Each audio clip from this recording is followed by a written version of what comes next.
Welcome to subramani.com. I'm going to talk to you about some observations, rules, postulates, whatever you want to call them about investing.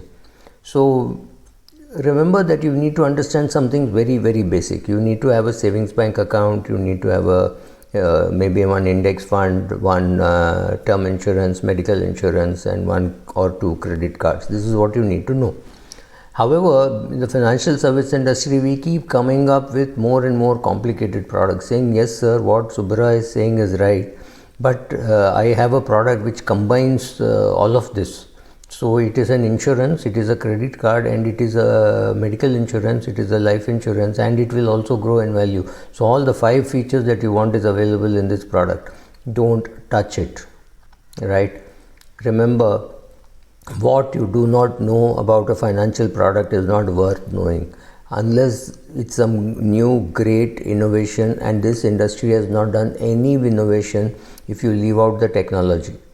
The last innovation was ATM, which also you could say is technology. So nothing great, no great financial product has been born in the last few decades.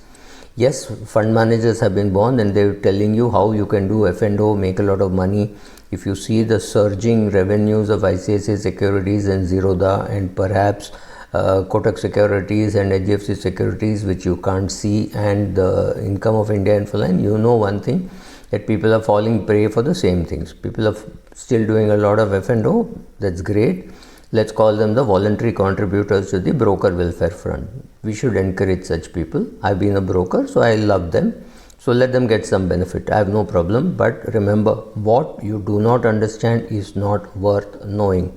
And if you want to understand, you will read. If a salesman comes and tells you, sir, I will explain this to you, banish the thought. He is not here to educate you. He is here to sell something. Be very careful. Be careful about what your broker can do for you. Don't have too high an expectation. A broker is here to execute. Don't expect him to have a full-fledged research service, etc. Those days are gone. For doing all that, a broker has to charge you 2.5% brokerage. Today there is no broker who can afford to charge you that much because that's the legal maximum. But in real life, you're getting 1 paisa, 5 paisa, 3 paisa, and zero da, right? So with those kind of numbers, no way can a broker afford to do research. So you should have very low expectation. If you should have only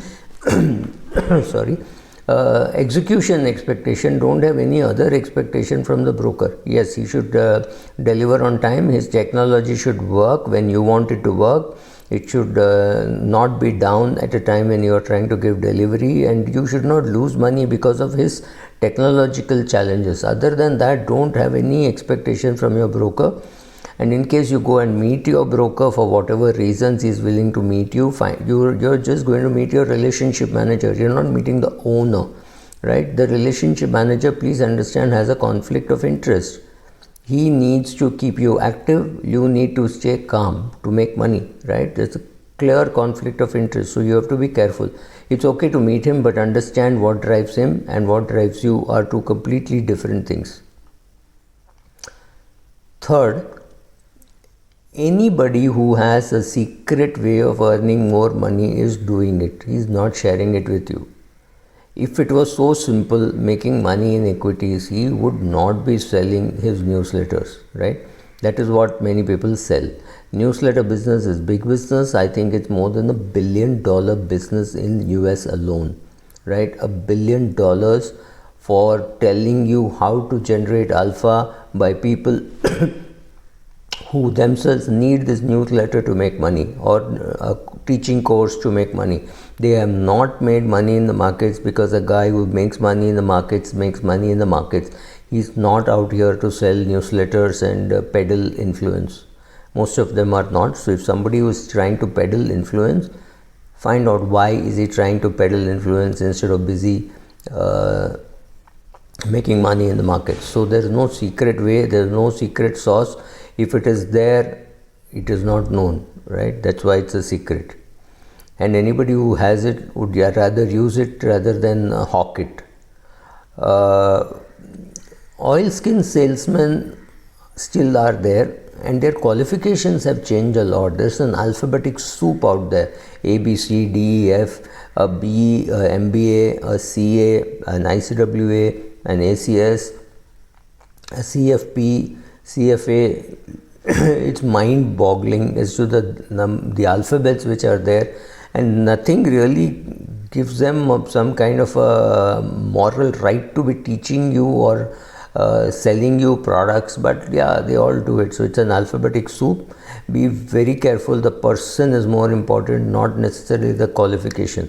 We all know one professor at IIT who is a physics professor who does calculators, and if I ask him to make a calculator, it takes him 5 minutes to make it, right? So that comes from the love for the subject, not from the qualification. I don't think he's qualified in finance, but the passion that he puts into it is great. So that's what we are looking for. So you don't expect oil skin salesmen to do that. So when they come to you and throw some mumbo jumbo about their degrees, be very careful. Overconfidence is a big killer. Being confident is good and great, but being overconfident is a problem. But sometimes you have to be overconfident and stand against the crowd to make money. I remember when I bought Coromandel International long back, 1986, many people, including one of the topmost investors today, he said he tried to talk me out of it. I didn't listen to him, luckily for me. Not that he was a big broker, he was a student like me. So I said, no, I'm not going to listen to you, and I did not listen to him. And I was lucky, I got a good CAGR in that. So sometimes you have to stand up, sometimes you have to give up, so sometimes you will be called successful, sometimes you will be called stubborn. Be ready for all those consequences, because you are going to suffer your consequence, right? Importantly, take reasonable size bets. After putting all the effort, if you go and buy 100 shares or 200 shares when you're perfectly capable of picking up 10,000 shares or 12,000 shares, doesn't make sense. It is a complete insult to the effort that you put so long to have spotted that share, right? Then somehow I feel that in case you're doing a brokerage through a broker, knowing whether to trust him is very important. So if you don't know whether to trust him, then don't trust him. But otherwise, find somebody within the family, some first cousin or somebody who is doing it, ask them about this guy, and then start investing through him, right? So this is very important, not being overconfident and knowing whom to judge. Judging whom to trust. That is very important. Risks are worth taking, because the alternative to not taking risk is to rot in one place. You have to take the risk, you have to travel, right? So sometimes you will get rewarded, most times you won't. Thank you.